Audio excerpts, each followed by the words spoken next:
Hey. Nice. The Hang On Air is live. All right. Hello, everyone. Hello.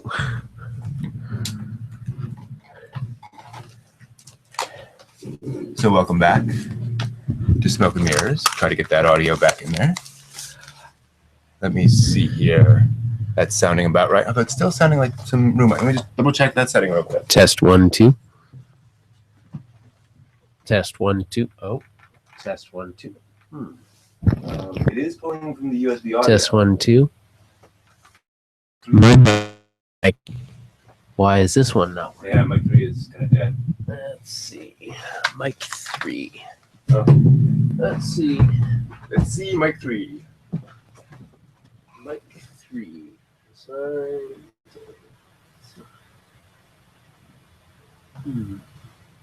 Go ahead and talk in mic 3. I am talking into mic 3 right now. How would you like mic 2? I'm just going to switch over to mic 2 right now. I'm talking to mic 2. Hello, mic 2. Anything on mic 2? I'm talking into mic 2. Okay, I'm seeing deflection. Okay, interesting. I'm just your headphones, maybe? Now I'm talking into mic 2 without the headphones on. How's that? That sounds nicer. Good. All right. Mic 3, go away. There we are. Now it all makes sense. It all makes perfect sense. Wait, Exactly. perfect sense. Makes some kind of sense somewhere. All right. How do I go back? In a sense, it's got some sense. All right. Howdy, everybody. Hello. One sec while I log into the chat room so I can actually see what everyone's talking about, if anyone is. Welcome How we to doing? Sam. Exactly. Smoke and Mirrors. Welcome, welcome, welcome. I think our intern made a mistake over there on the board, so we may have to Fire him. Fire the intern. Replace the intern. I remember there was a development project, software development project, and they had a guy who worked there occasionally. His name was I don't remember. His name was something like Sam, and they just decided if anything ever went wrong, they just say it's Sam's fault. Sam's fault. Yep. He hasn't worked here in 5 years. It's Sam's fault. Totally. Whatever works to make it all make sense. Cool. All right. I'm surprised that I'm not seeing the number of people watching, which is surprising. Usually we can see the 3 people watching thing. I do see this guy. Yeah, up here. that's odd. That's good. Why are we seeing see that guy? Exactly. Cool. So that's interesting that we're not getting that Those anymore. guys. We want to change something on the YouTube side.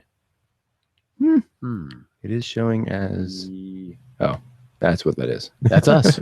That's us. Test Cool. 1, 2. All right. Hello. Cool. Hello. All right. I think we are good on that. Let me take a moment to load up our Is there anime. anybody out there? Oh, that's cool. I love your desktop. Thank you. Yeah. Wow, that's what happens if you park too long in the more temperate climates there. I don't know about you, but I've had layovers that feel like that. Someday. That's to Brazil, right? Yeah. You don't cut back the vegetation. Exactly. I particularly like the water pouring out of the engine, which implies that there's water pouring in from somewhere that really should not be coming in there. A couple of windows filled. Yeah. It is all Nippon Air, though, so it's Japan. There's a lot of that stuff. There's a lot of Japanese art of sort of these, not wastelands, but sort of post-apocalyptic, green taking What over would happen cities. if nobody did anything with this for 20 years? Exactly. It's very interesting, really. It's kind of like this room. If nobody did anything with this room for 20 years. Did I hear? You might have. I thought I heard. There it is. There it is. Welcome, everyone, to Smoke and Mirrors. Smoke and Mirrors. Our episode 7. Episode 7. We're growing. Yeah, 7, absolutely. Yeah. 7. Yeah, we're just getting to that point where we're running around the house and eating lots of sugar. Yeah. There we go. How sweet it is. How sweet it is. All right. So let's jump into here, and we're going to be talking about, first off, a little show, our first episode of the melancholy of Haruhi Suzumiya. Melancholy. The melancholy of Haruhi Melancholy. Suzumiya. But we seem to be watching the adventures of Mikuru Asahina, which seems a little strange. Looks a little bit different. It does look a little different. So, And how is it that the name of the actor is the name of the person that they're playing? isn't that strange? Yes. It's There's also something odd about there's that. something very odd about that. There's also something odd about the fact that all the other people involved are the same person as well. Haruhi It's also Suzumiya, screenplay. Haruhi Suzumiya, doing that. Episode director. Oh, wow. Somebody who's This person is very, very active. very active. That's a very good way of putting it. Chore boy Kyon. That's a lot of hats to wear. Exactly.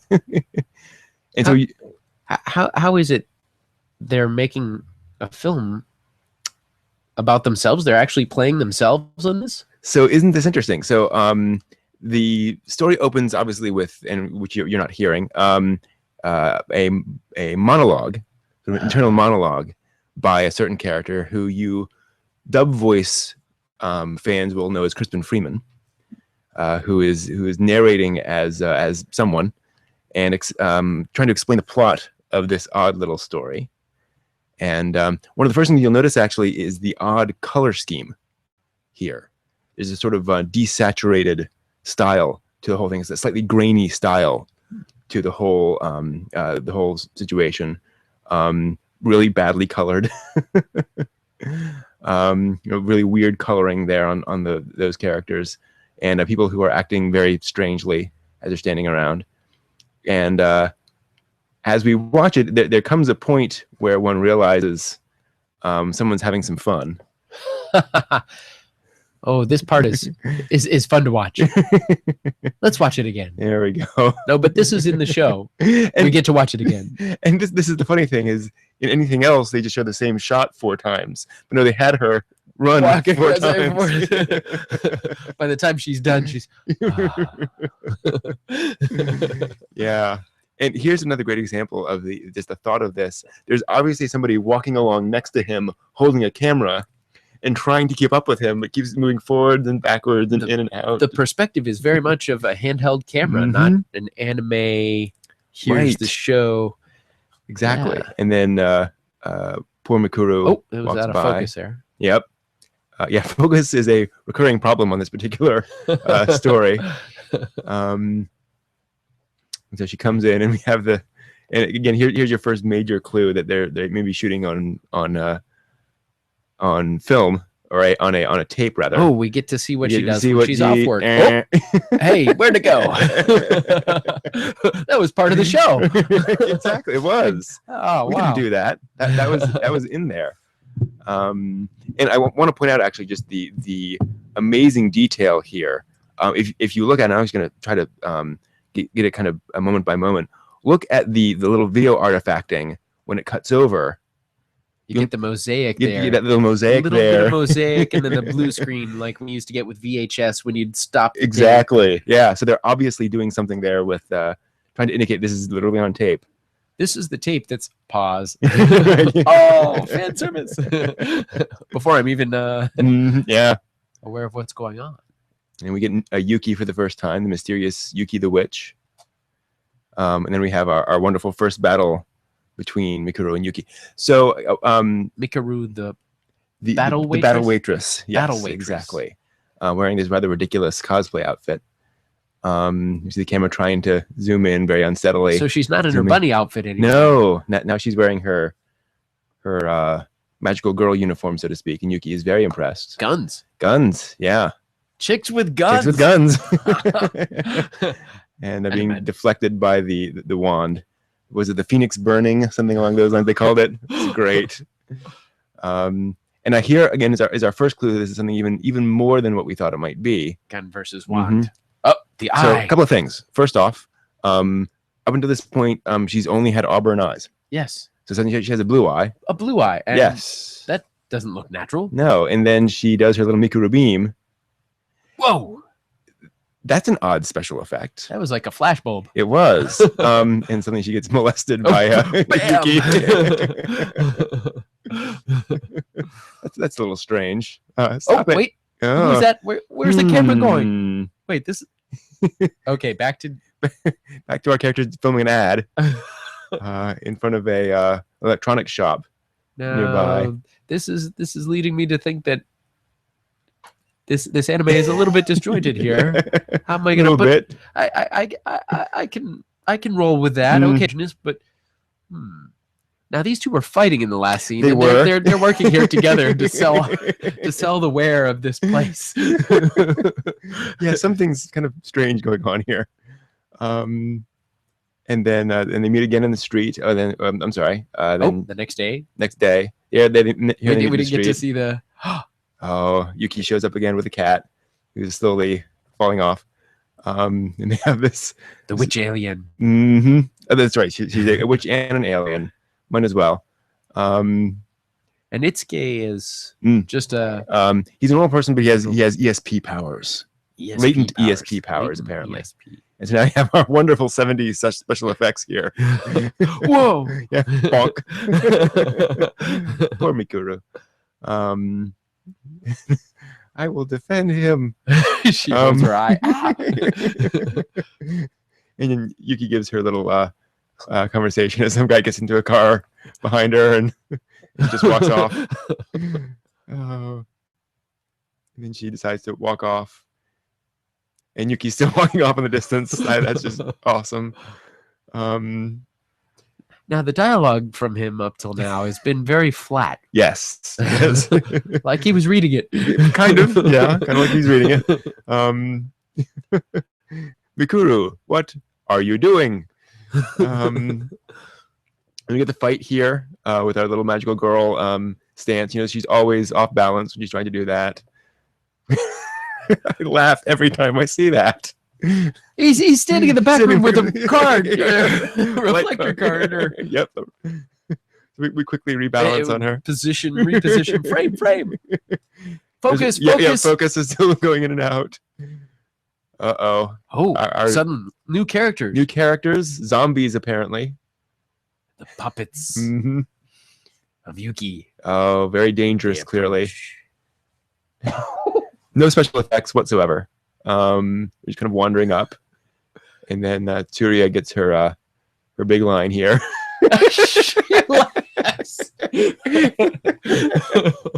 Yuki's back there just sort of waving vaguely back and forth. You're under my spell. Here we go.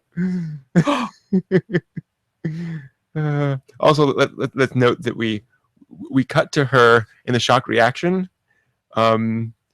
Obviously filmed something somewhere completely different because now she doesn't have that expression anymore. Oh, the emotions are gone. The emotions are gone apparently. And so they move in and approaching puppets. Oh no! What are they gonna do? What are they gonna do? They're gonna throw her in. Oh no! Oh no! Oh! Both of them went in. Both went in. Rescue her. Rescue her. Absolutely. The rest of them just kind of stand around. She's out of the water. Mm-hmm. Faint. Oh, down she goes.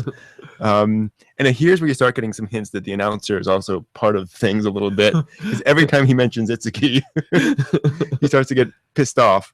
He really breaks the fourth wall. He really He's does. addressing the viewers, everybody. Mm-hmm. Hand up. One of my favorites is we'll be lucky if this movie makes any sense at all. Wait a second, he's the narrator. And the implication that, wait, has he bathed her? What's going on? This can't be happening. It's almost like he's doing the commentary. Exactly. Anime Science Theater 3000. It's an anime series that's misting itself. It's kind of impressive. Yeah, and it's covering a lot of genres there. It is, yeah. And then we mentioned earlier that there's a point that in this where he says, "Wait, but these are just characters that we're watching on screen." Whoa. Yeah. Well. And we lean in for the kiss, but Yuki's shown up again. I love the framing there. She's got one leg in the frame, and there's a mirroring planter, a little vase that sort of mirrors her her leg, except Yeah. it's the wrong side. Right. Yeah, it's a very It's artsy shot, actually. Very artsy shot. Mm-hmm. And then I think here's where Itsuki finally decides He's gonna act. he's gonna act. Yes. Oh, But that's what I wait. think. Wait. Ah. Oh, is Instead that of reading possible? off a script, I can think this through and speak a dialogue. And go on for like 60 seconds, making no sense at all. Oh, love it. And on he goes, and on he goes. The and on thought he goes. process. Exactly. He uses his hands to. Oh, we're back here again. Yep. Now there's Back a to the store. model kit shot drop. This is also awesome that she's saying he left his dull corporate job to make this shop with models because he loves models and it's his passion. And oh wait, sales are down 80% over last year. Come here and buy a model, please. And then what, you want me to actually pick one up? Okay. Do you know how to fire that? You want me to fire it? What? And we cut away. New characters. New characters. Suddenly jump. Time And- passes. Who's this? And we accelerate rather rapidly. into Yeah, this. there's another character. And that cat, the same cat. Same cat. Whoa. The shower scene. All the Moe things. They throw in. Mm-hmm. Playing Uno. And actually, I think that is literally Uno, isn't it? It does look like Uno. I think it is. Uno. Uno. Uno. Whatever. Uno. I just played that recently too. Oh, there we go. Yeah, all the classic stuff. The narrator says, as if it's written by a drunk child. What? You're not supposed to say that as a narrator. It's written by a drunk child. It's wrong on so many levels. Oh. And then, of course, we had the perfectly cliched love triangle story. Love triangle. They're going to school together. Suddenly she transfers. Yeah. Both of them transfer. Why they didn't transfer earlier? Uh-oh, it's on. Oh, It's on. now. And actually, I want to point out here, Yuki actually does look annoyed here, which is kind of interesting. Is it her first real... She does. She finally emotion. shows some emotion. Yeah. Yeah. She's up until now she's been the robot who just recites her line with no emotion. Mhm. The cat hanging off her shoulder. And here we see every time Mikuru tries to do something, she's worried about how short her skirt is. So they do sort of random fighting. They just went to the bamboo and they're farm. back. Yeah. Oh, skirt. Yep. Oh, She's holding the skirt playground down. top. Don't look up there. Little kids are all standing around staring, just like, what's going on? Racing around the set. And then the final fight, which Mikuru says to Tsuruya, who just cannot keep it in. She loses her composure. She can't hold it. And all of a sudden, she's losing it. She just loses it completely. Oh my goodness. She keeps on laughing. Like she just it goes on and on and on. She belly laughs. She doesn't even hold it back. She's like, oh, the camera drifts off. Right. Suddenly the balance on the camera goes off. We see, oh, here we are. Next scene. Oh, okay. So Fight here we scene are on the roof. The big fight scene on the roof. Oh, zoom in. Zoom in. Again. Emotional shots. Focus. And And here we go. oh, jump shot. Jump shot. Stay here. Stay What? here. Uh-oh, laser eye. Fabulous 70s special effects. Whoa. And Both. Oh, apparently deflected. Deflected by the power of the wand. So she jumps, and now her powers go off. But she doesn't act because she's frightened by the effects. No. No. The interruption of one of the teachers. What are you guys doing on the roof? Cut. Oh. And now, again, and here The cat's about to fall off. cat's about to fall off. Power of the wand. And even he says, I know the special effects are weak, but it's the best we can do. Use your imagination. And now again, here we start getting some more hints that something a little more interesting is going on, because Itsuki comes in and the cat talks. Yeah, the cat starts talking. That is one magical cat. His own magical cat, exactly. How come no one introduced us before? How did that work? Maybe the cat's the one that's been talking through her the whole Maybe, time. who knows? She whacked the cat with Bonk. Bonk. oops. And then, Her power and again, here's where things get a little interesting. to take his ESP. That's not a cheesy 70s special effect. That's a cool effect. That's a cool effect. Where'd that I wish come I could from? do that. Yeah. Oh man, And off flies my Yuki. days at work would be so much more exciting. And everything's well. And of course, we pan up to the sky. Not completely. Oh, it's Sakura time. Spring. The cherry blossoms are in Exactly. bloom. Got to have the cherry blossom sequence. Very Beautiful pretty. shot. It is. It really is. And he gives her the cherry blossom. Oh, and she wants to kiss. Oh, and we pan up real quick. Okay. Oh, it was funny. It sounded like the cameraman or the director, the narrator was getting ticked off He when they were was. about to kiss before. I'm gonna come in and kick you off the set if you go any further. And here's where we see the same names over and over. And suddenly we get a much more Very realistic looking outside of the Yeah. building there. very lovely school building. Cutting to the Estate. SOS Brigade. It's called Room. And they're screening what we just saw. They're all this is Wow. a show we've been watching. Exactly. And here are the folks we've just been seeing, and they're watching this. And somebody, who's this? Ultra Director. Yeah. And she loves it. It's awesome. It's going to be filled up. Gonna this to anybody, are we? No, we can't possibly show this. She's standing on pumped the up. desk. Yeah, we're gonna show this 24/7 at the festival. Everybody's gonna watch. He just wants to go home to go to sleep. It's embarrassing. Mm, Well, sometimes it's more important just to get it out there exactly. than it is to Yes. get it perfect. And I think if we waited till everything was perfect, we wouldn't. exactly. Yeah. This show is a great example of that. So yeah, what we've been seeing for the past 20 minutes is a show within a show. That is cool, and it's kind of parodied a lot of shows. Yeah. in that process, and a lot of life too. Yeah, Ready, fire, aim. We got parodies of Magical Girl, of sci-fi, Chicks with guns. with guns, even The romance commercials, all sorts of stuff in there. commercials. And Yeah. here's the famous Haruhi dance from the end credit sequence. Oh, I've got to learn to do that. Oh, it's a fun one. Yeah, we intercut with occasional shots of the characters dancing back and forth. SOS Brigade. And so for those of you following along, in terms of the English voice cast, this is a pretty impressive voice cast. So Kyon is Crispin Freeman. Haruhi Suzumiya is Faye Valentine herself, Wendy Lee. Michelle Ruff as Yuki Nagato. Some of you may know her from Dual Parallel Trouble Adventure. Stephanie Shea as Mikuru. And Johnny Young Bosch, Bash the Stampede himself. Yes. Bash is in there as well. Kari Walgren, Sam Riegel, Steve Kramer. It's quite the group. And the final little dance there. Dum, dum, dum.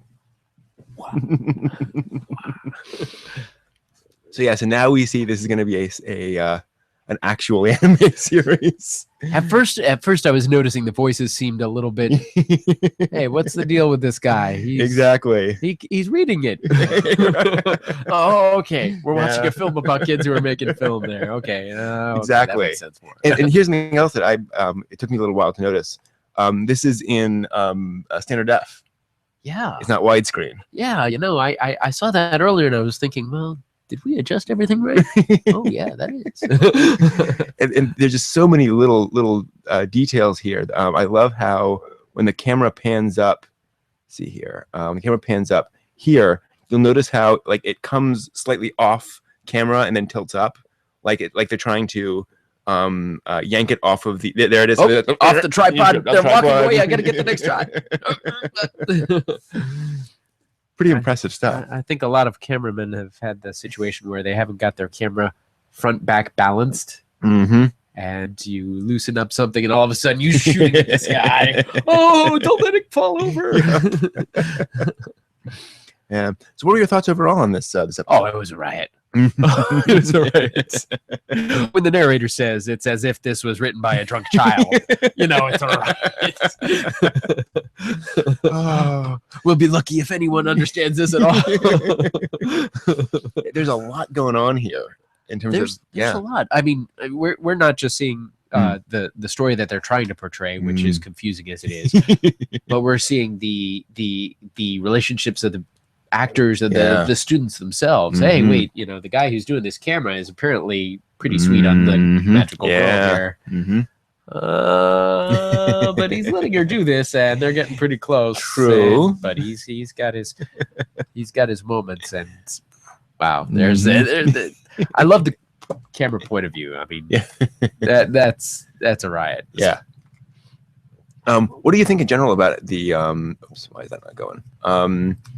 In terms of what we're seeing of the characters, because we got a wide variety of characters here. Well, they as actors, it seems like they each have their gift, their area where they're terrible, and spots where they shine briefly for a little bit. You say, hey, that's potential there. If he just did that earlier, or if she just did this around a little bit more.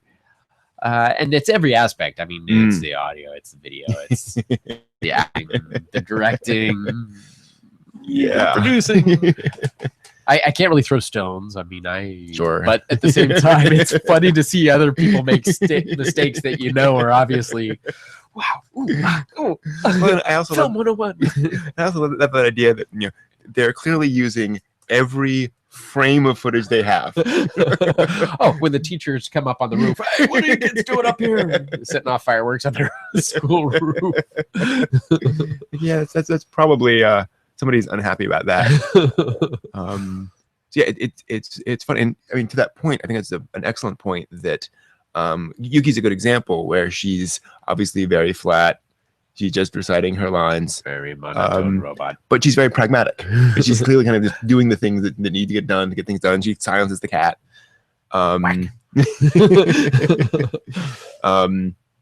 Itsuki, the boy here, is obviously not the best actor. He's struggling somewhat, but he can kind of push through when the time comes. And Mikuru is just cute. Yeah, the bunny outfit. She's just doing her best, despite being thrown into all these embarrassing situations. She needs something to hold down her skirt for her.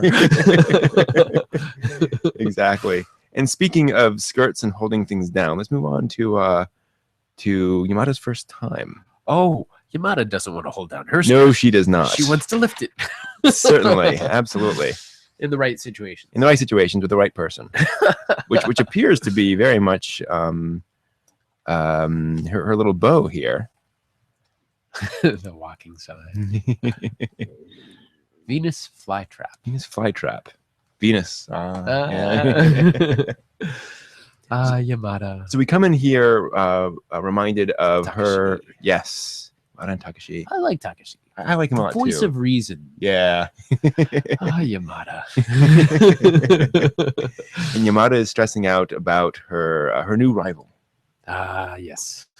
And what's she gonna do? I know it's tough. I mean, she's got a girl who's not only nice but also doesn't flaunt it. The recorder that will counter her piano. What she why is she practicing her blowing skills on the recorder? I wonder. Oh my! But she's gotta beat this girl, and there just doesn't seem to be any way of doing it until we get the announcement of the plot device of the week, which is, and I love how she's always worried about losing weight. And she's like 80 pounds soaking wet. Yeah. But I don't want to lose my what she doesn't really have. It's swimsuit season. Swimsuit season. All right. Major duel in swimsuit.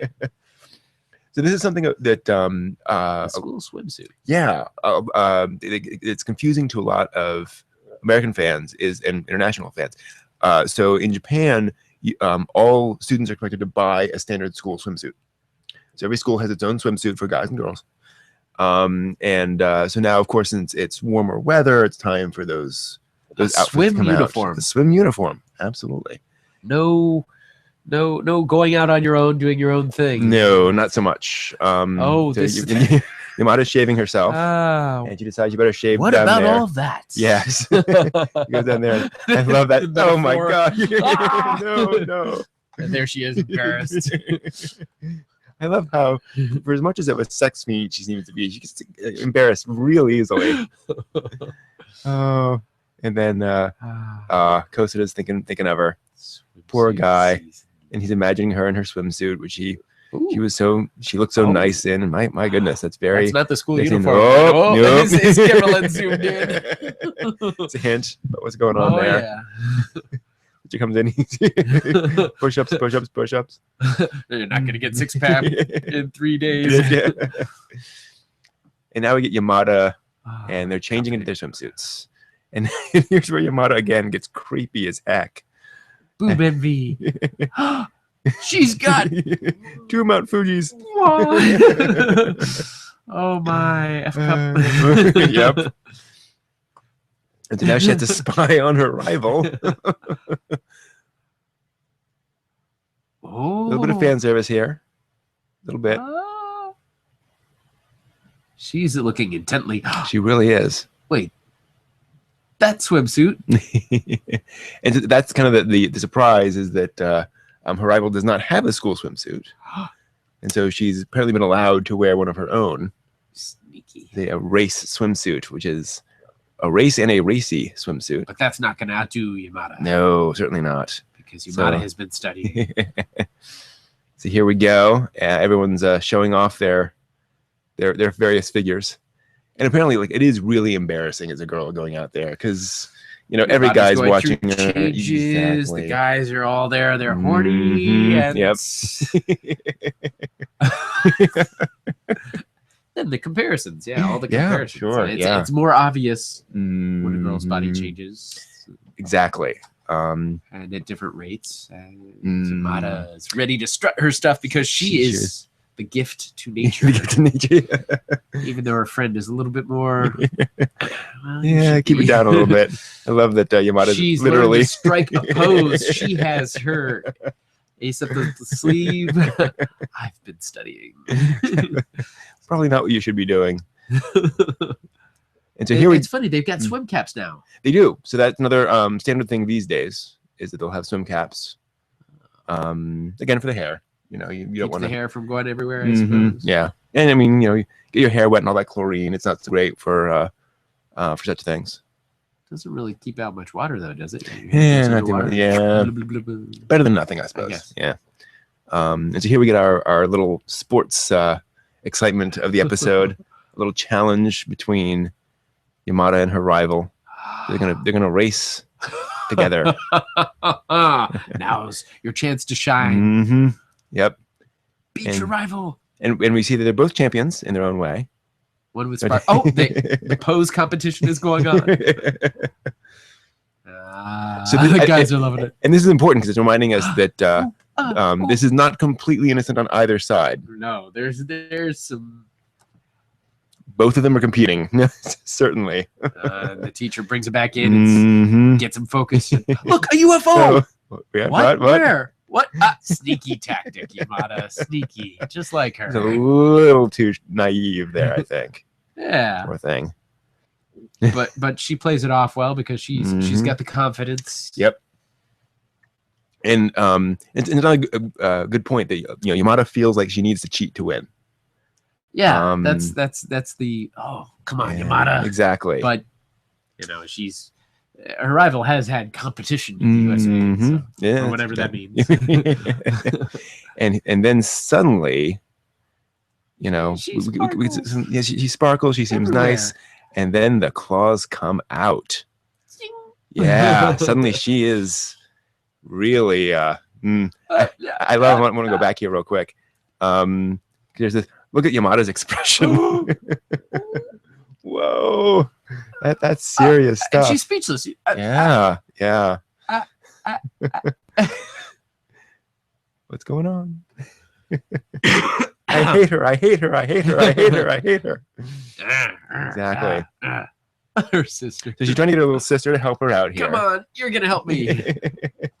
So- But that's funny. And it's interesting little how sister. like everyone acknowledges that her little sister's always going around with hot guys. Yeah, Why do you think that is? and her sister is only 1 year behind her, Mm-hmm. but she's almost a head shorter. Yeah. She hasn't got her growth spurt, but her maturity level seems to be Far above Yamada's. Well, Maybe she's learning from her sister's mistakes. yeah, that could well be. That seems reasonable. But she also, like you said, she's very level-headed. Yeah. You know, it seems like nothing much phases her. She kind of lets things ride. And so we have our little the cloud, little competition, little face off between the two. Sparkle but glare. Yeah, when they're trying to figure each other out, they're sizing each other up. And again, this is one of the things I love about this series is getting into the whole girl competition thing. You know, girls can be very competitive. Oh, very. Just getting but no, My little hey, sister's hit it off with my rival. Oh no! She says she is beautiful. She is pretty. We're actually sizing each other up. Going, oh, yeah, you know, true aspects of each other rather than the imagined viciousness. Yeah, exactly. Despite the fact that Yamada and Kosuda have barely gone out like 3 times so far, but she's got to defend her date. So it's summer. It's time to imagine sneaking around with a window open. Not so good. So he wants to invite her out, but no dice. Their schedules don't match up. Which is very frustrating. Remember again that they only get a month off for the summer. So gotta be with the family, take care of everything. So Yamada's trying to figure it all out. What's he do during his time off? Visiting old relatives. Good things, you know. Yeah, exactly. He's sweeping up. He's visiting the relatives. Yep. He's doing the family thing. And Yamada's stalking him the entire time. She gets caught holding binoculars. Nothing. Turns out he's gone out for a family holiday. They take every year. And all the neighbors have gone along with F Cup. Oh no. Not F Cup. Yep. Isn't that sweet? Just me, all of the neighbors. Her reaction when she finds that out. Love that expression. That's scary. It is. That scared me. Straight up horror sequence there. Yamada returns to the wild. Yeah. So here we get this interesting sort of second half of the episode where the two are separated. Kosuda's off. What might be going on there? Who knows? And so what's that in the background? I don't know. Actually. I think that's a packet of. I think that's a packet of. I think I've seen that logo on some other products. Oh, that's right. Yes. Okay. Yep. Some ogre products. So they're separated, and Kosuda's off having really a fairly nice time. Like he's enjoying himself. He's enjoying himself, but he's realizing that there is some family obligation and some expectations, and he's playing around with the idea of changing this in the future, but he doesn't have the courage to say, "Look, I'm enjoying myself, but I want to do something else next year." Well, they say absence makes the heart grow fonder, and I think this is bolstering that, where they're both realizing, I want to spend time with each other. Time apart, exactly. And Yamada gets picked up by what she does not expect at all. She's gonna hitch a ride with her beauty, her looks. And who'd she catch? bunch of military nuts. What are all these guys with guns? And so of course she says, "No, I'm not going with you," but that's not really where what she ended up. Can't say no, which is appropriate perhaps. And this is funny. The families are there, and they have expectations. Mino and Kosuda is not there, so he's going to end up with who? And he's there physically, but no. But he's emotionally he's far away. Poor guy. So here we have our wonderful little fight scene where apparently Yamada's been drafted into their we said it was airsoft battle. So she's just blowing everyone away. But she turns into a wolf. Yamada the wolf. She just takes off. Her true nature. Yeah. A little competitive sometimes. Maybe a little competitive. Playing a little poker there. And then we get this scene just made me laugh uncontrollably when suddenly it turns into full scale like the land is burnt to a crisp. It's just the end bodies of war. lying everywhere. No water, no nothing. Everything's The carnage destroyed. of war. Even though it's airsoft, her imagination is just taken it to the level. And he dies. The words of wisdom that he has. If you want it, go and get it. Yes, sir. She wanders off. She takes it to heart. I'm going to get it. And there's this really sweet scene That is with Kosada. beautiful, watching the stars. Mhm.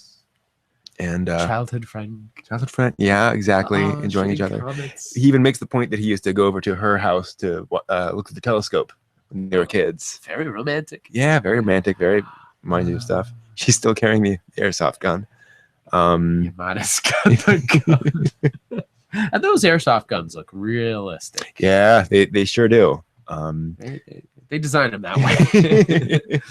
So she comes across. Oh, a little Something lovey-dovey happened. miss there. As usual, Mhm. that childhood friendship just Mhm. there's too Not- much weirdness. It yeah. would ruin the friendship. It Mhm. just doesn't. Already there. But she was. They were observed. Yep.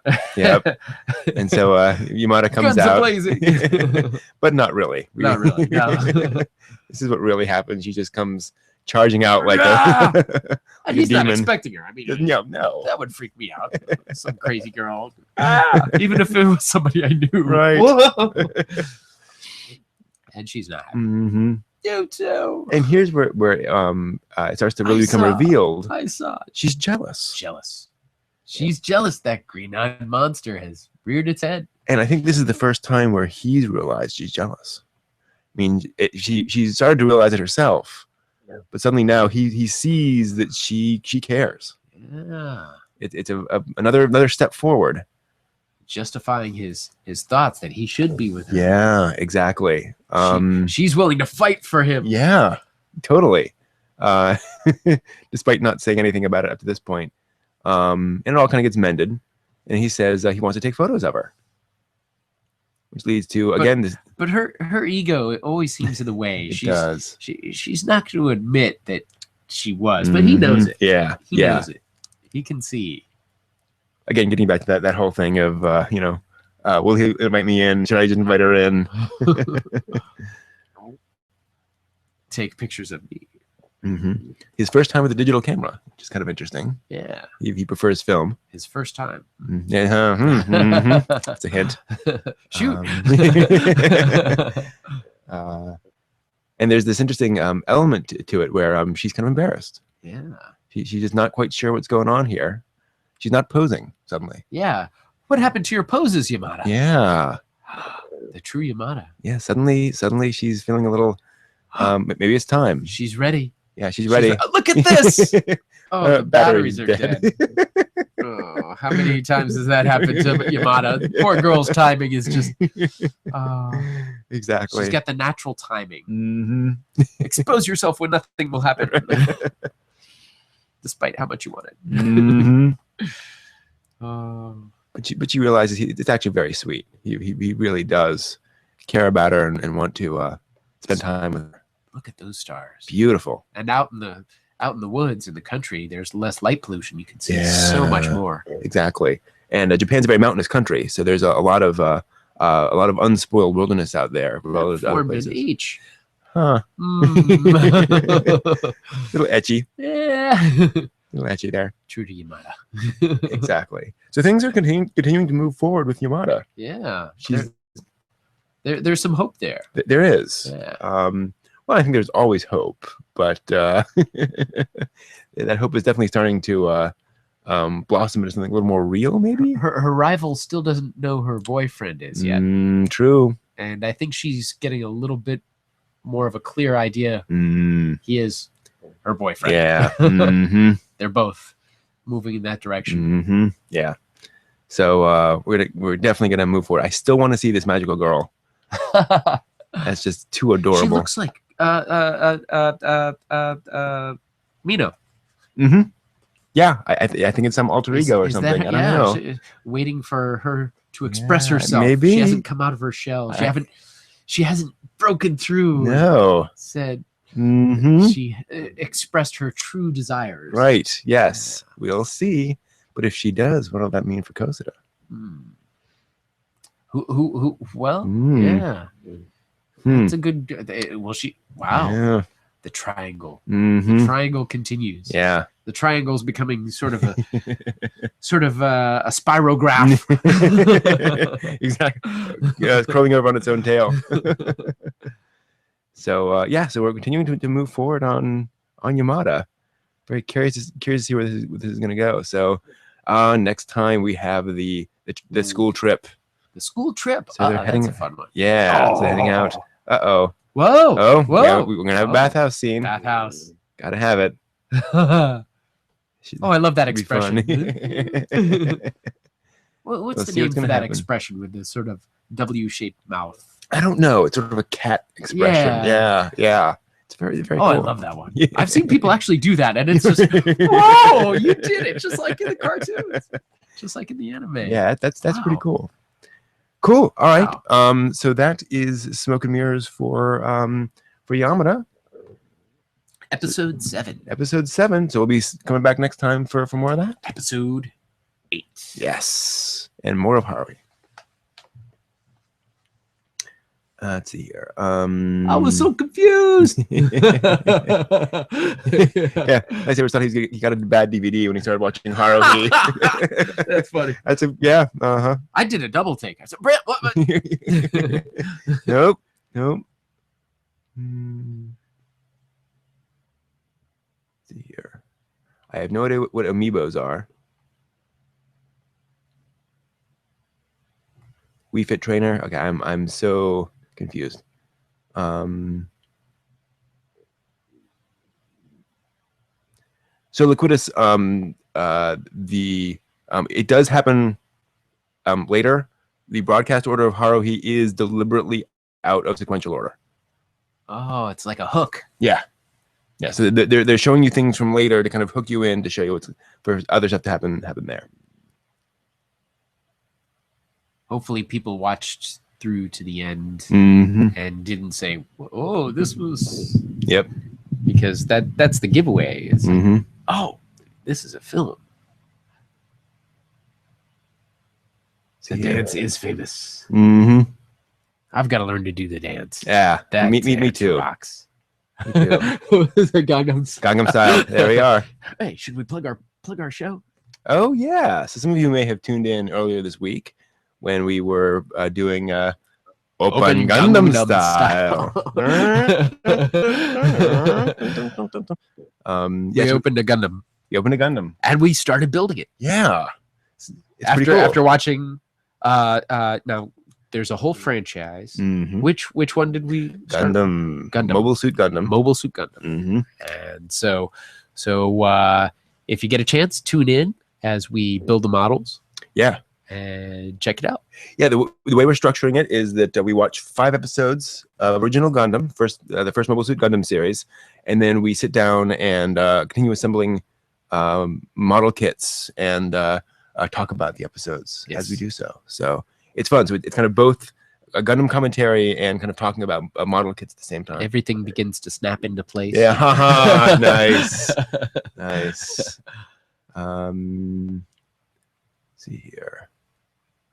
I hated that dance. You got HK. Genjiken's pretty darn funny. That's pretty good. Genjiken's It is awesome. I really enjoyed that. And Genjiken's also a little more, I don't know, fourth wall. It's a little more sort of meta. Yeah. Also, I think it helps having a little bit of a lot of anime series under your belt, because then you can appreciate it more, knowing a little bit more about the cultures. Yeah. You can say, oh, yeah. Yeah. And sympathize and empathize. Mm-hmm. Yeah, Genjiken's a little more. It is more subtle, and it's more playing off of otaku stereotypes and fan stereotypes and so forth. So, yes, I'm a fan of crazy humor as much as I am of subtle humor.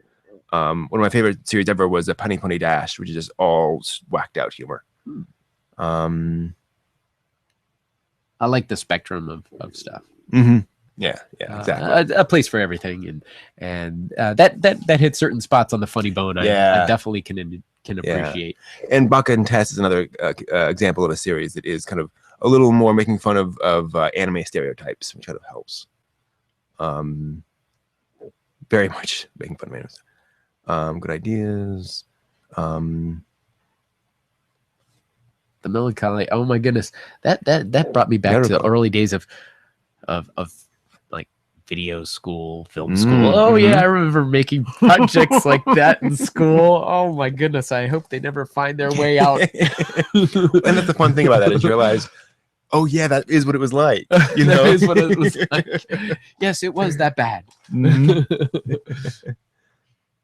Yes, Evan has recovered. Thank you. Thankfully. Thank you very much. Mm-hmm. Prayers always help. Exactly. I don't know. I like the Zebek styles. It's different, but it's kind of soft.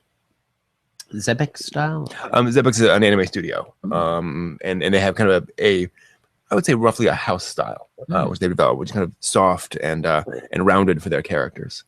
And in fact, Haruhi Suzumiya was the beginning of, or near the beginning of Kyoto Animation, the studio that did that. They developed a house style, which this is a good example of. These have very large eyes and such. Okay, yeah, so Zebek did Love Hina. And I really enjoyed that series. Yeah. Zombie Learn Pandora Hearts. Oops. It's always fun hearing all the different series that I haven't seen yet and thinking, oh, I've got to get to that. Yeah. So many anime, so little time. Exactly. Yeah. Yeah, Steins Gate. I watched the first episode of, and I really want to finish all of that.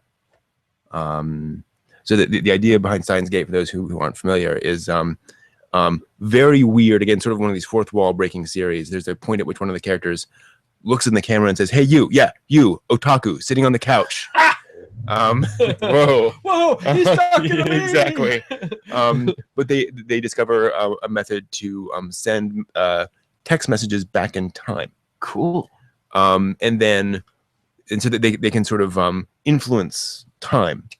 And I haven't seen the series, so I don't think I'm speaking to what folks have told me. I don't know if this is true or not, but apparently, then one of their members dies, and so they send a message back in time to save her, and then she dies again. Oh, despite their best effort, and this keeps happening. They can't change. So something's going on. The eternal loop of time. Yeah, and this girl who keeps dying doesn't seem to have any connection to anything. She's just kind of a random person. But she's gonna die every time, no matter what something's they do. Going on. So it's very interesting. I love time play, time warps, and anything to do with time travel and time loops. Oh yeah, I've got to see that series. So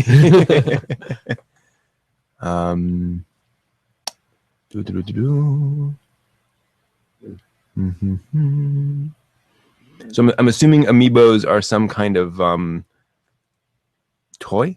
Let's find out here. This is what happens to not. Okay, so they're a Nintendo thing.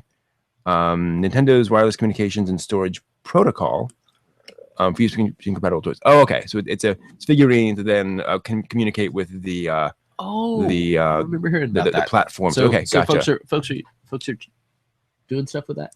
Interesting. So kind of like the Disney Disney Universe, whatever the Disney thing where you buy a figurine and it interacts. And then it's got the Infinity, I think, Disney Infinity. Oh, I see. So a lot of the characters getting those have not had merchandise before, so you can kind of finally get a figurine of those. Speaking of which, one second, I discovered something at Barnes and Noble that shocked me. Oh, this is interesting. Usually, when you go to big box stores, you get a variety of different things, and it can be amazing sometimes. They rotate their stock, and you never know what you're always going to encounter. But you know you're going to always encounter the popular titles. Yeah. So, what did you encounter? So I was in Barnes and Noble today and going through some stuff. Actually, it might have uploaded to my. Let's see if it's saved its way up to my photos. Oh, it's moved now. But you can guarantee they're going to have the 10 top-selling titles and stuff that you're going to see in every airport around the world. But they also occasionally get some unusual stuff, and that's based on a number of different factors. Totally. Sometimes it has to do with the manager. Sometimes it's just a random shipment, and they've included this. Yeah. But sometimes it's a pleasant surprise, and it can be really exciting when you find something that you weren't expecting. Well, that was the thing, is that I was walking in there, and I'd actually gotten a tip of somebody that this might be true, but I couldn't quite believe them. And was walking in there. Yeah, I know what those are. So a tip based on a rumor. Tip based on a rumor, based on unknown facts, and this has not gone through yet. So I turned a corner in Barnes & Noble, was wandering around kind of looking for stuff. And what I discovered was 4 Gundam models on a shelf and behind a glass case. And below them were Gundam plastic model kits, Gunpla. Where was this? Barnes & Noble. Barnes & Noble. In the U.S. In the U.S. And on the other side, there were Sailor Moon and Naruto characters. A display case. A display case for Gundam model kits and anime merchandise. They gave space to a display case. High grade and master grade model kits. Wow. So so they had some Gundam Wing things, which that's one of the more popular ones over here. They also had some from Gundam Build Fighters, the most recent series, which hasn't even been released over here officially yet. Whoa. But they had like 6 model kits for Gundam Build Fighters. Well, wow. That shows that they're paying attention to trends. Yeah. And not just trends, but they're looking out to the future there. Mhm. If it hasn't been released in the US, yeah, they know that we're impacting their business, and they're looking after us. So that's good. And so on the other side, so model kits on one side, the other side were sort of pre-assembled figurines. Some of them were Gundam figurines. You can buy little 3 foot tall Oh my goodness. Gundams and things. Just imagine who the guy's job is. I get to build all these Gundam. Well, that was the models thing, is they had a for display cases. They had a Build Strike Gundam from Gundam Build Fighters. They had a Death Scythe from Gundam Wing, and then they had 2 others which I didn't recognize. But it's really, really amazing. So yeah, and I remember Toys R Us sold I think some model kits back in the day when Gundam Wing came out, and that was big. But it all died off. So it's really cool to see. I'd love to see what the distribution model is for that. I wonder if Bandai came to them and said, we'd like you to stock this. Here are all the numbers. If they're going through somebody else, I wonder.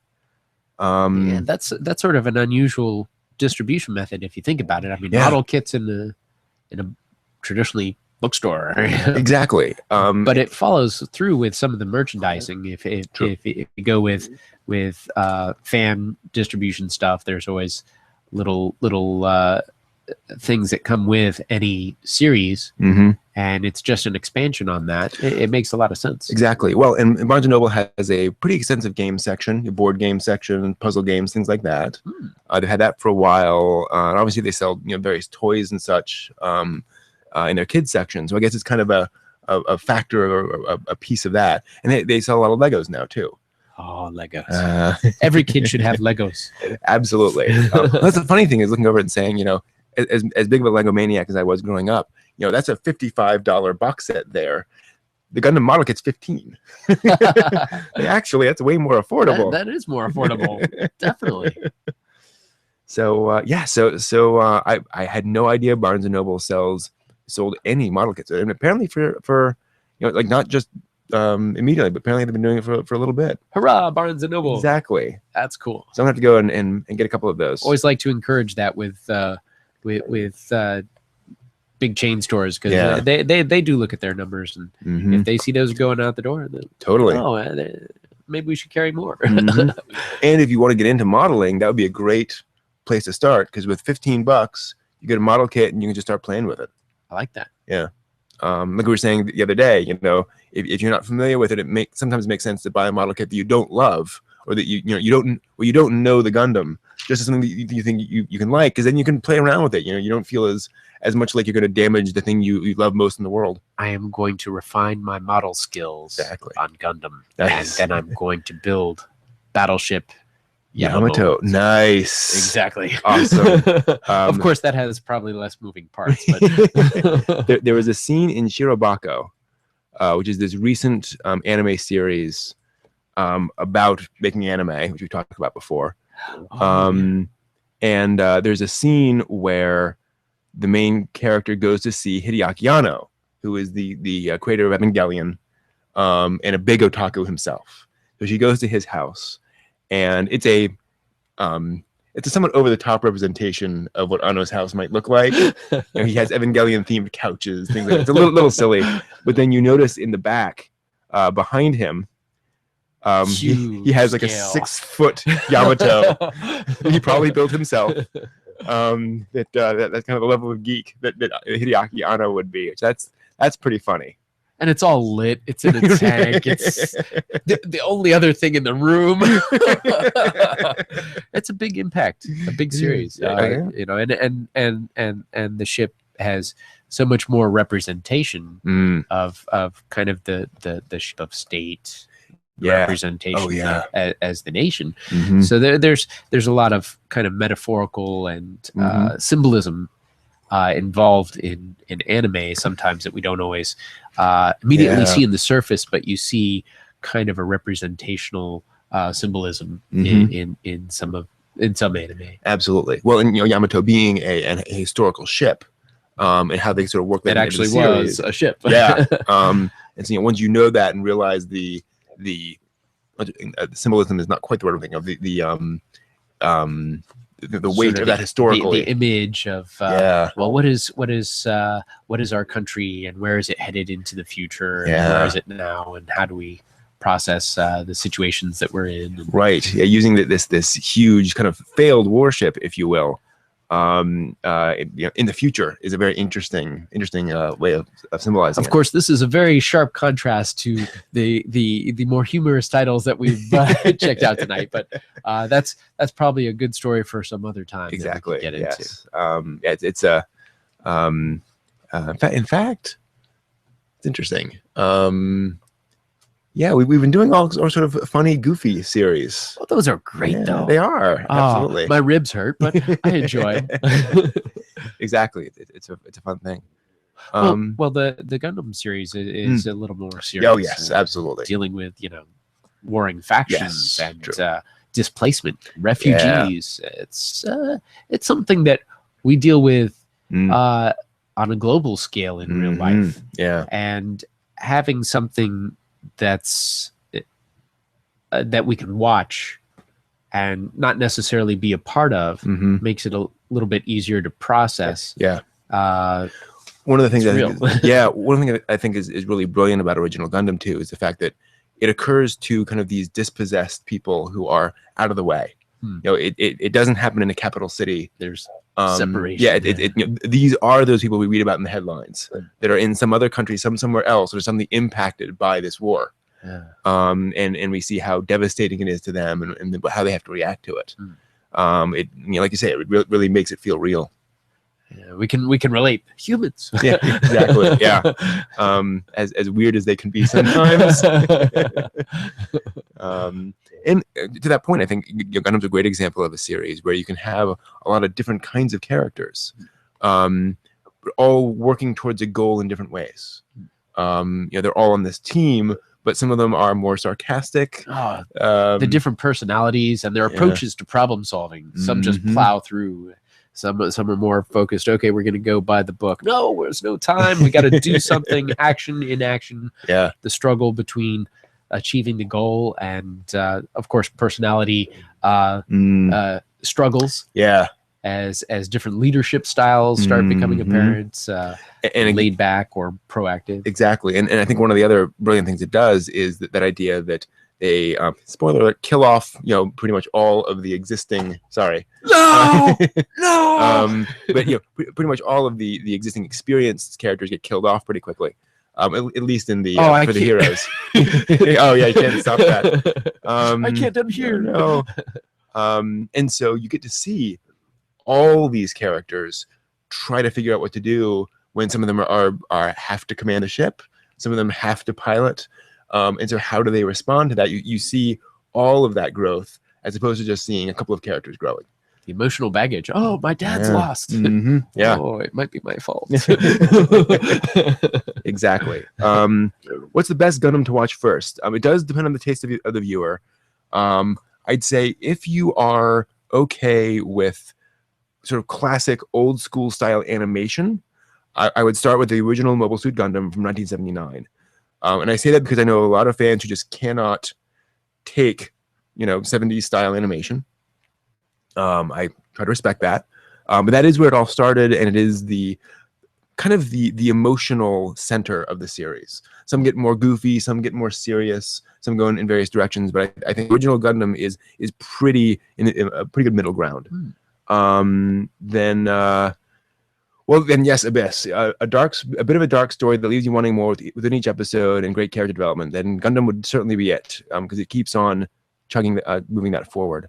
If you want a more recent anime series, I would recommend Gundam Seed. It's more flashy, it's more stylistic. It introduces some elements from original Gundam, but it goes off in its own direction. It's also more melodramatic. So it's the kind of series that appeals, I would say appeals to a wider variety of people. Well, maybe not a wider variety, but appeals on that sort of pure drama perspective. Whereas Gundam doesn't necessarily. So Seed has more of that, oh my gosh, gotta figure out what's gonna happen next, oh my gosh. Whereas Mobile Suit Gundam is a little more laid back. It's a little more about sort of a Gundam's more like a novel. It's sort of unfolding as you go. Seed is more of a soap opera, where there's all this crisis going on. Exactly, yeah. And if neither of those work for you, Gundam 00 is a much more recent series that is more serious. It's somewhat melodramatic. It's, I would say, a little more uneven than the other ones, though. So that is kind of the closer to modern styles and what people like. But it can be a little off-putting at times in terms of it throws a lot at you, and then characters kind of appear and disappear a lot. Now, as a franchise, if I started chronologically and went through when they were released, would that give me a swing of? It would, to a great extent. So the other side of that coin is that a lot of Gundam series restart the timeline. So they all start universe in their own, reset. Exactly. So 00, for example, is set in its own universe. Seed is set in its own universe. So you can start with Gundam Seed, and you don't need to know it came before. What is helpful is understanding where what Seed and what 00 are responding to within the Gundam universe. So every series will include elements where they're kind of trying to react to or deal with elements from previous series. So, for example, Gundam Wing famously is about 5 teenage young men who are sent to Earth as basically terrorists to destroy the Earth government, which is a very remarkable and sort of controversial thing at the time as a plot concept. Kind of controversial now. Exactly. And so 00 introduced this idea, but went so far as to make one of the characters Arab. Wow. And the main character is literally from an Arabian country and was, brainwashed by a religious fanatic when he was a child. What year was this? A couple of years ago. Definitely post 9/11. So there was this. So 00 is an attempt to take that concept, but deal with it in a somewhat more realistic socio-political way. Where Gundam Wing was a bit more over the top, where there's lots of different political sides going back and forth, but it's a little more, again, sort of soap opera politics of big groups going back and forth. 00 is more trying to be like real world politics, if you will. Wow. So again, it kind of depends on where you come. This sounds exciting. I gotta say, yeah. I can't wait to see it. There's lots of fun stuff. So yeah, and this is especially for you guys who are willing to start there.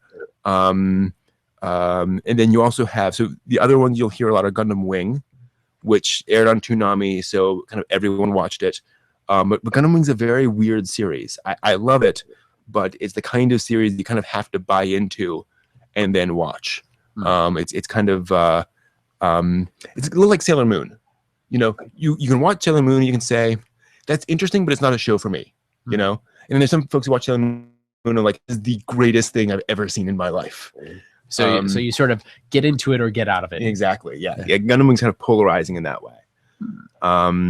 Yes, in a way, Gundam is like a Final Fantasy or Super Sentai, where they will tend to redo that. Now, the one big difference to that is what's called the Universal Century timeline, which is what started with original Gundam. So that is the one timeline that they keep on making more series in that timeline. But at this point, generally it's only OVAs, miniseries. So you will see OVAs over the course of time set in Universal Century. But generally speaking, TV series and movies will be alternate timelines. Wow. And if one timeline is popular, they'll make more stuff in that timeline, and then it'll sort of fade away. Different branches. Yeah, exactly. And there's also the weirdness that Gundam is so big in Japan that there's kind of a historical connection to it. So they can keep selling model kits from Gundam Wing, even though the last thing they made of that was in '97. That just keeps on selling. So it's just kind of odd that is kind of evergreen. Plus you have Super Robot Wars, which is a video game series where they came in and they said, we want to license every mecha series and have them all fight each other in this game. Oh, wow. And they did somehow. That's so incredible. Been a bunch of Super Robot Wars series, and each time they keep licensing new series. And even more impressive is that there's a plot line in a lot of them. So you get characters from different mecha series meeting each other and fighting each other. And then that spawns a whole new storyline that goes off. The team of lawyers they must have had to get that to work was incredible. Exactly. And a lot of it is that, if they get Sunrise, for example, the studio Sunrise, well, they did Gundam, they did a bunch of stuff in the 70s and 80s. So there's a whole catalog that they get right there. And then they go to Gainax and they get all the Evangelion stuff. So once they were able to do that, and moreover, once they were able to do that once or twice, and then come to them and say, look, everyone loves these things. It makes money. Everyone will be happy if you do this. It's a proven concept. It was easier to cycle through. What's the name of that? Super Robot Wars. Super Robot Wars. Wow. It's a fun thing, and you can find clips on YouTube of folks who have done things. Again, it's never going to come over to America because the rights and the licensing would be incredibly complicated. I wonder if somebody could hack that and do an English sub. Oh, yeah. Folks have tried. Now, the other cool thing is there have been a couple of Super Robot Wars anime. And what they do there, because again, the rights would be insane, every Super Robot Wars story has original characters as well. Partly to be able to kind of comment on and have fun. Yeah, exactly. And to have kind of stereotypes in their own story. So the Super Robot Wars anime are all original characters, but if you've been watching anime for a while, you'll recognize them from various places. It's like, oh, it's that trope, and it's that trope, and it's that trope. So that's fun. They did a 26-episode TV series a couple years ago that was just every mecha trope all thrown in all at once. Which is really, really fun. And a pretty big budget too. So they don't really do crossovers. In Super Robot Wars, they certainly do crossovers. But in Gundam, they keep those timelines very much in their own world. But yes, in Super Robot Wars, they do. Where would I place Turn A Gundam? Turn A Gundam is... So, the thing to understand about Turn A Gundam is two things. It is explicitly set after every other Gundam series that come out up to that point. Turn A Gundam is the one series that does kind of cross them all over because, well, I don't want to get into spoilers on that. But like he said, it is set in the future of all the Gundam series up to that point. In my opinion, Turn A Gundam is Tomino, the director, his commentary on Gundam as a franchise and as a fandom up to that point. So there's a lot of stuff in there about the themes that he's trying to get across in Gundam and getting those across in a very specific way that hadn't been done before. Oh, wow. And trying to say things to the fans in ways that hadn't been communicated as clearly before. So I think Turn A Gundam works best if you've seen at least 2 or 3 Gundam series before, because you will totally enjoy it and appreciate it. It's a beautiful story. But once you understand what he's trying to say about war and conflict and how characters interact, is much deeper if you see what he's kind of reacting to. It's why I so often recommend people go back and watch historical old anime series, because then when you watch something like Yamada's First Time or something like Haruhi Suzumiya, you see what they're reacting to and you see the tropes that are sort of being pulled in there. So Turn A is a special case. It's kind of a meta Gundam series in a lot of ways. But it's definitely a fun one. Wow. So yeah, not so much crossovers, except again, Turn A, which is kind of a weird thing. And then of course there's Gundam Build Fighters, which is set in the real world, or a version of the real world in which you can take plastic model kits and fight them. So of course you can take any plastic model kit from any series and then fight them. And then they have little, jokey references to the Gundam series in there, because why not? I've been talking for a long time.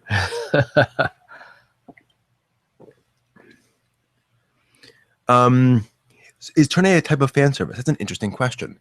I would say no, because I think fan service is...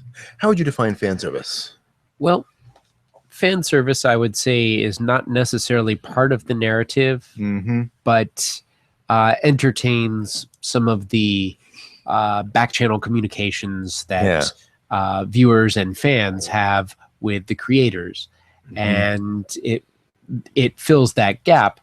Of course, what mostly comes to mind is very beautiful women and very little scenes clothes. with very little clothing. But it can be humorous sketches. It can be like with the Ghost in the Shell series, where the Tachikomas are doing their little bit. It's a totally unnecessary sketch. It doesn't add anything. But you learn a little bit about the Tachikoma's sense of humor and their creative kind of collective mindset.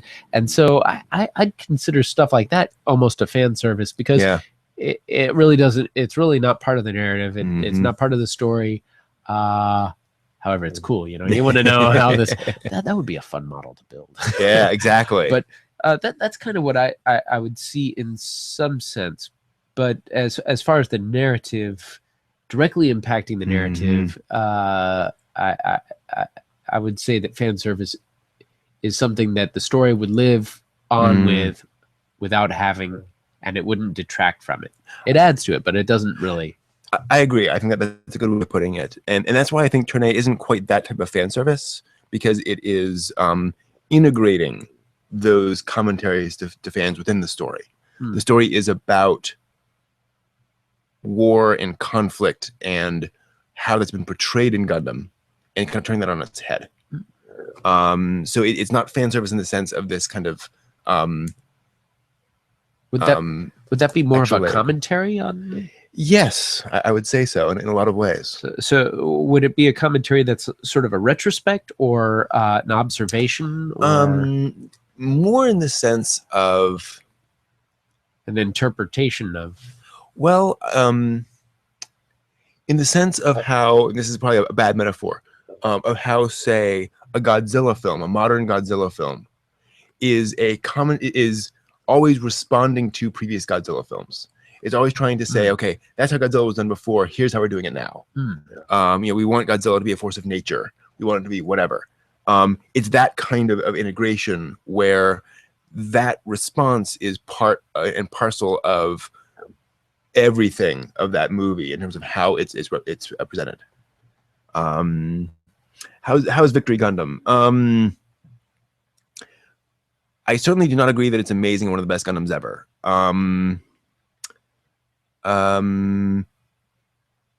Okay, so I've seen 10 episodes of Victory Gundam, so the first 5th or so. From what I've seen of Victory Gundam, it is dark And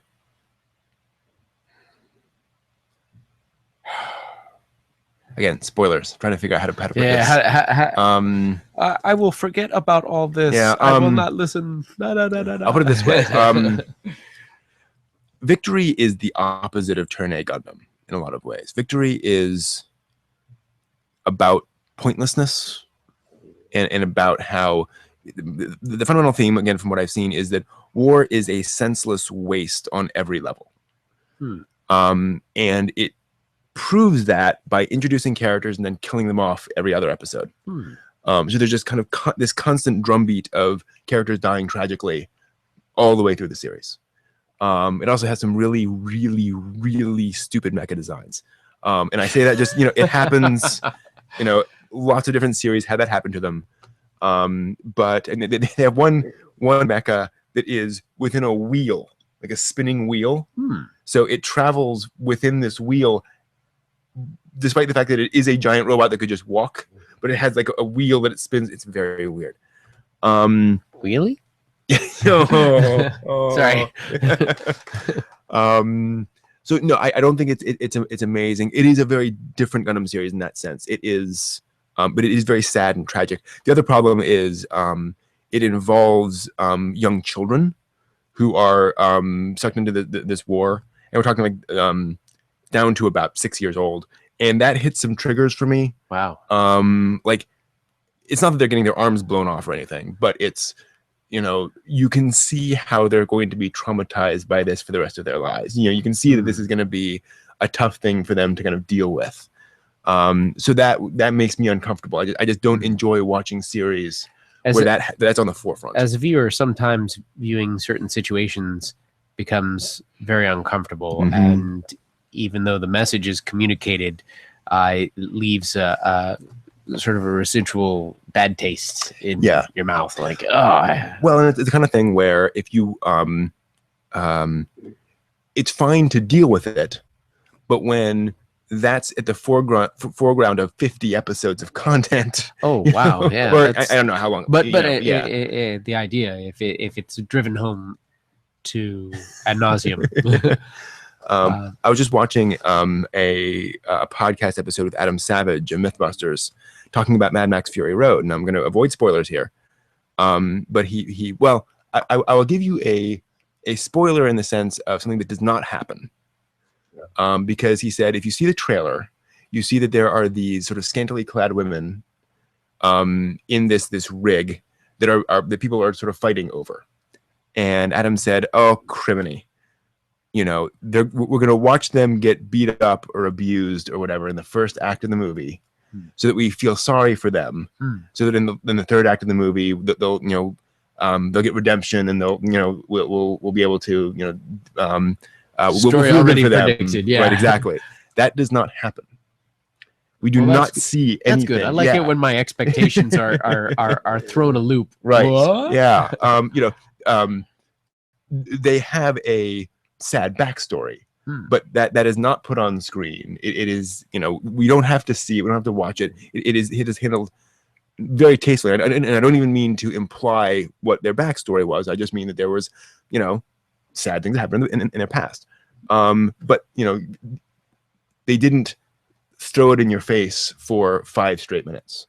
That was my problem with Victory Gundam, is that all that stuff gets kind of foregrounded for a long time, and I have difficulty with that. So yeah, Seed, Wing, G Gundam 79 original, 00.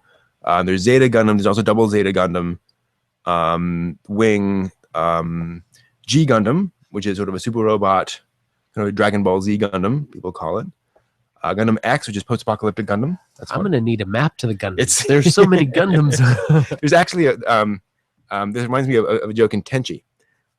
So remember how in Tenchi we find out that Tenchi is, the descended from the Jirai royal bloodline, and there's Ayeka and her half-brother. So there's at one point in a comedy series later on, somebody brings up, okay, so what's up with Tenchi? What's going on? And someone goes, okay, and they pull down a chart, and they have all these people all worked out, and this person related to this, and it goes on. I could just imagine them sitting in a chat session at the studio, going, "Okay, we've been doing this." Show them. Exactly. Well, and it's also funny because like every Tenchi fan site has one page that explains, okay, here's the flow chart of who's related to whom and how it all goes. So yeah. Has been any Gundam series that has overall disappointed you? Victory to an extent, just because people did like it, but I think it's just kind of over the top. And actually one called Gundam 0083 Stardust Memory, because people loved that and were huge fans of that, but it just wasn't deep enough. It was kind of flashy, but there just wasn't much there for me. It happens. But it's one of those great things. And So was it lacking plot, or it was a Transformers animation? movie. It was a Transformers movie. You know, it was flashy. It was pretty. There was stuff going on. That's unfair. I mean that in the sense that it was flashy and pretty, but there was essentially no character development. The plot was kind of silly. It was a kind of a Hollywood plot of, oh my gosh, there's this big stuff going on. Like, but you could just do X and that would kind of solve a lot of it. So but you made that decision instead of shrinks. that. And why did you make that decision? And the villains are kind of over the top, which is unfortunate because Gundam, as we've seen already in Mobile Suit Gundam, you have these very interesting antagonists. Villains, yeah. I like were the adversaries that you can sort of empathize with to some degree, because then it's more of a struggle. Yeah, worthy foe. You know? Exactly. And Stardust Memory's characters, some of them are just simple, you know, literally maniacal laughter villains. Some of them do have interesting concepts, but they're not really fleshed out. They're just kind of sitting there. And then the ending was just really disappointing in terms of how, and again, no spoilers, but in terms of the choices the characters make, and then how they chose to end the thing was just didn't work for me. But again, it's one of the great things about Gundam is, as anime in general, you can love Stardust Memory, and that's awesome. You know, there's just different strokes for different folks. You know, it's funny. Endings in anime in general have some different approaches, and there's not the same sort of Hollywood wrap it all up in nice, tight ends. So even when things are left hanging, they're left hanging in a very different way than Hollywood leaves them hanging, and it sometimes leaves you wanting more and feelings of unresolved. Oh, what do I do now? There's a joke in Shirobako where they're trying to decide how to end the series, and they all say, we can't end it with, and the fight goes on. And the fight goes on. Every anime series that doesn't know what it's doing just ends with, and the battle continues or whatever. And the animator ran out of food and he had to eat. Exactly. And again, you also have the difficulty that a lot of these are adaptations of things. So that storyline's still ongoing in the manga or the novels or whatever. So they don't have an ending. That does make it trickier when you're working off a manga, because the fight does go on. Unless you're Naruto and you're just keeping on adapting, keep running. So good questions about the other things. Again, I don't know what good means when it comes to things. It's a very personal opinion. Tenchi Universe is broadly considered to be a worthy successor to Tenchi Muyo, the OVA series. It's a 26 episode TV series. It does kind of rework the characters, but it does have the same kind of spirit, the same feel to it. It does have a big storyline there. Tenchi in Tokyo,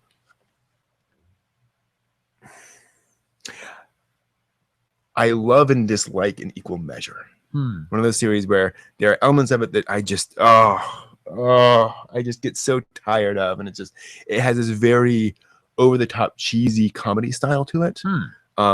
It's not over the top in Yamada, like Yamada's first time. It's over the top, like almost like 30s slapstick, almost canned, almost like they're trying to do what's the term, when you're on a when you're on a stage in the turn of the century,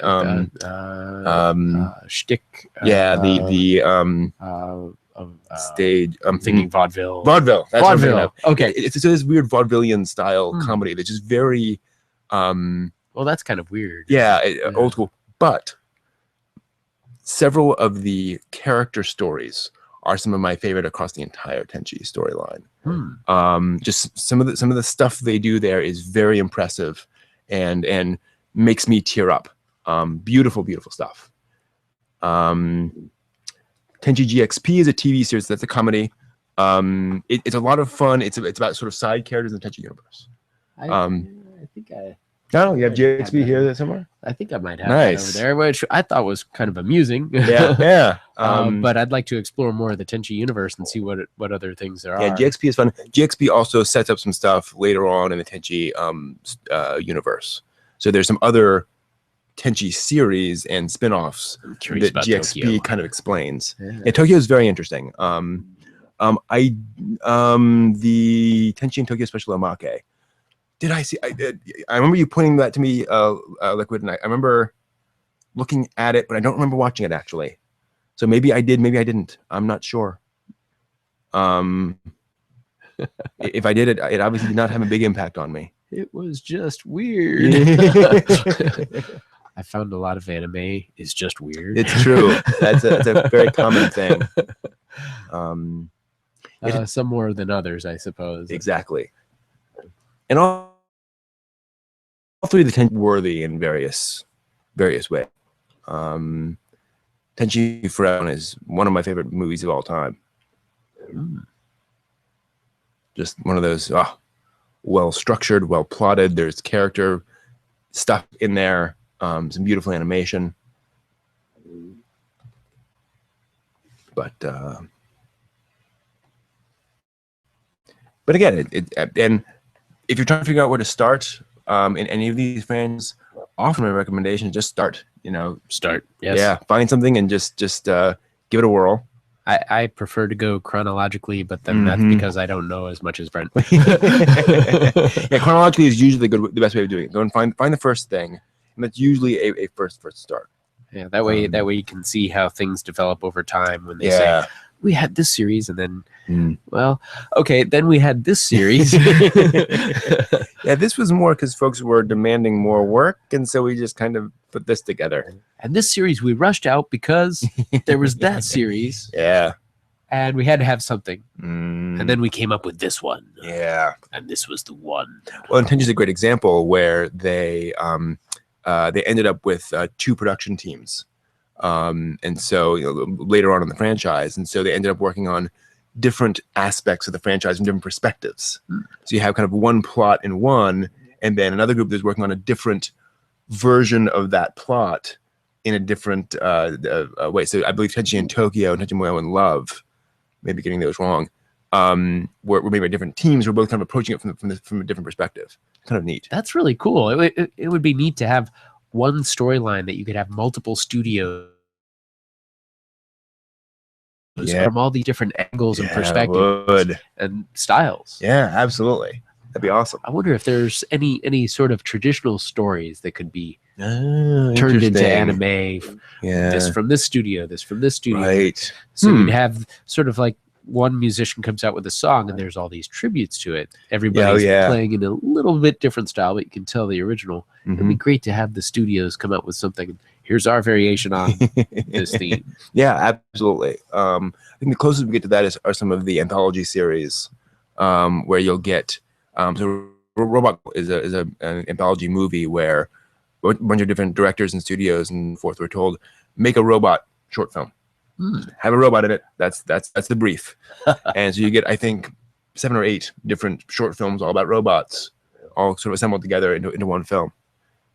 Out of all the harem animes like Love Hina, Tenchi Moyo, what's your favorite harem anime of all time? What's your favorite harem anime of all the ones you've seen? I really like both of those.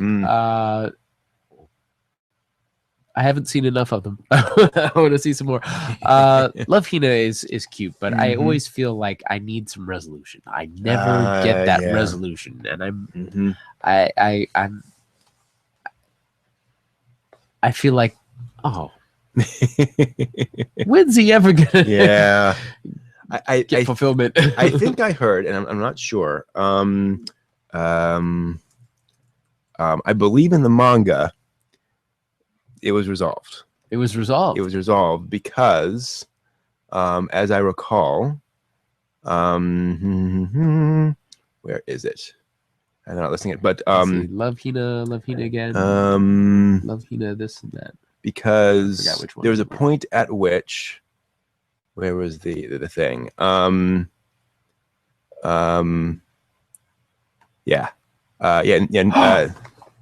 They do indeed Oh. get married at the end of the manga. wow. Because a storyline came out that Ken Akamatsu, the creator, at one point announced, I am proud to announce that today, at my home, Keitaro and Naro took place. You know, and they're happily married. Yeah, so he did finally. Love Hina them was together. great. I gotta say, I've got that on the shelf there. So Yeah. Oh yeah. Every Yeah. now and then I pop it in. Nice. So, Nice. Maybe we should watch that at some point. Yeah, That'd be a good smoke and that'd be a mirrors. fun one. Yeah. So they're asking about the Tenchi Muyo spinoffs. So Pretty Sammy was a okay. So they made this joke in one of the OVAs about magical girls. And so Sasami, the little girl, turns into a magical girl. It's just sort of this one-off, spin-off, goofy thing. So because they were so tired of magical girl series, it was such a tired cliche.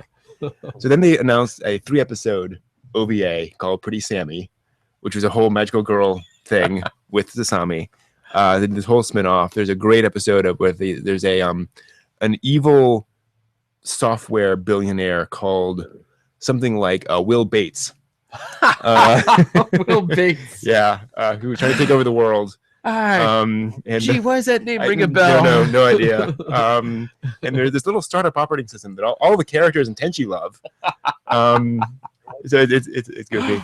But it's very much just okay, we're just having fun. We're kind of throwing things at you. But it does have my favorite line in all of Tenchi, which I'll get back to in a minute. And then they did a 26-episode TV series of that, which is much more of a okay, we're going to do an actual magical girl series now. So we're going to, plot it out. We're going to have backstory. Wow. And that actually has some very impressive work. So premise, so this isn't really a spoiler, but it's kind of what they explain in the first episode. Sasami has a friend named Misao. And Misao is this quiet girl in her class. And they're two best friends. Sasami is chosen by this magical kingdom to become this magical girl. And the queen of this magical land has a rival, and the rival chooses another girl as her magical girl who's going to fight Sasami, and so they have kind of these rivals. Unbeknownst to anyone, she picks Misao, and Misao doesn't realize she transforms into this other magical girl. So, and Sasami doesn't realize what's going on either. Oh. So at some point, that's gonna, that's a problem. And Misao's the sweetest girl, and there's a sequence later, or I think the first or second episode, where Misao comes home from school, and there's no one home, and she goes over, and there's a message on the answering machine, and her mother is saying, "Sorry, dear, I'll be home late again tonight. There's food in the fridge. Put yourself to bed. Daddy will be home in like a week." And she deletes the message and goes again, and walks off. Wow. It's pretty sad, and she's like 10. So there's that kind of plot they kind of work into it, which is kind of neat. Pretty Sammy has my favorite line. There's a so one of the side plots is that everyone's kind of doing their stuff. So Ryoko literally kidnaps Tenchi, teleports him to a remote cave, and we kind of keep cutting back to them every so often in what's going on. And so there's a sequence where Tenchi is sitting there struggling, and he's like all tied up. And he goes, "Ryoko, stop it!" And she looks over and goes, "You are so cute when you struggle." Like that's kind of that relationship right there. That sums it up in a nutshell. Aoshi, that was a nice one, very sweet one. I haven't seen much of it. It's standard harem kind of a series. Not as much slapstick, which is nice. Slapstick is nice, but sometimes being a little more reasonable is nice, a little more normal. Oops. Yep, everything has its place. Exactly. Sometimes I have to be in the mood for something. Yeah, exactly. It's like, Yeah, I haven't seen World God Only Knows because it is so gaming oriented. It's a harem anime, but the character is apparently he only. I'm getting this one wrong. I think that this is the one where he only knows girls through video games. Like he only plays dating games, and so he has chosen to resolve girls' relationships through all of his head knowledge about girls' relationships through video games. Ooh, that could be dangerous. Yeah. Which is yeah, neat idea. And That so sounds like it'd be a skip some fun one to story. watch. It does, yeah. Anime.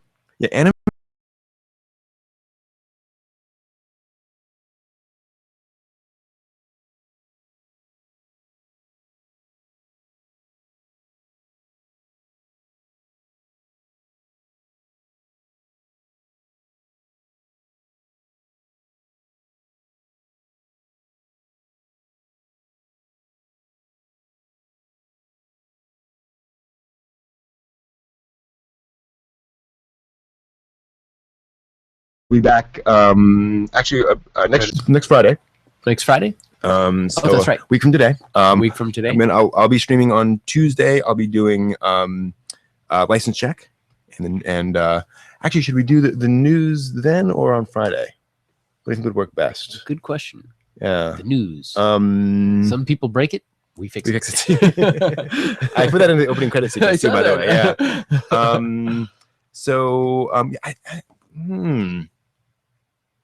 I think we'll probably do the news on Friday. That way, more time for it to sort of build up. We'll do it together, and we'll see. Maybe we'll how that have goes. something special for people in the Maybe. news. Possibly. We'll see. Yeah. So license check on Tuesday and Smoke and Mirrors on Friday, and then we'll be back to normal Smoke and Mirrors hours the week after. See if we can come up with some new interviews. Exactly. Yeah, we're working on some more interviews. More Culture Shock will be coming out every week. I'm shocked. Exactly. And I think, something's wrong with the stream. Oh. 1 second. Whoa, screen just disappeared. It popped over to the other camera. Oh, is that showing my wall there? It is showing the wall. So, Yeah. didn't put her or my mother's maiden name up there, did I? Sorry about that. Oh, what happened to the channel? Interesting. What the heck? Wow. Oh, there we go. Okay. Sorry about that. Like, we should be coming back now. I see a shelf of anime, but no people. That's our new show, actually. It's Shelf called of anime. Shelf of Anime. Yes. We'll ask you questions and it'll answer. Those pirated versions you did not see. Those are not the I have droids no you idea were what you're looking talking for. No. We wouldn't get, non-licensed versions of anime. Yeah, if kidding? we did, it's in waiting until we got the licensed ones Exactly. available and then purchase. There we go. For most of Yeah, them. do not search my hard drive. Don't search my hard drive or anything like that. No. But yeah, so we'll be back. And then, some more Culture Shock coming. I think we're doing School Life. Will be showing up next. Ooh. And then Open Gundam Style is kind of catch as catch can. So we're recording So that as we catch have us. time. Exactly. So we'll let you know once we have that scheduled again. But it's one of those things where we're trying to fit it between other things. So there's no, weekly or bi-weekly time for that yet. So either we'll figure that out, but or hopefully we'll figure that out. But in the meantime, we'll kind of let you know, and we'll schedule those out on the website. So head over to otakunovideo.net for that, for the schedule, and we'll keep that up to date. And geekspectrum.org, which has all of our schedule on there Give as us well. feedback. Let us Yes. know. Please let us know what you think about all our stuff. I don't think anything else remarkable to mention. This weekend in DC is Awesome Con. That's true. Awesome Con is this weekend. So if you're looking for that, If you can make it to it. yeah, head over there. And the cosplay group. Yes, is Studio gonna be there. Cosplay. Studio Oh, they Cosplay. are. Excellent. So if you get a chance, stop by their booth, say hello. Hey, you heard about them here, Mhm. and wish them well, hopefully. Yeah, exactly. Still sees a shelf. 1 second. I think that's actually our maybe our cue to end the year. Yeah, that's probably a Yep, probably a it good does breaking that. point. Okay. Well, Thank thanks you all. everybody for joining us, and we'll talk with you soon.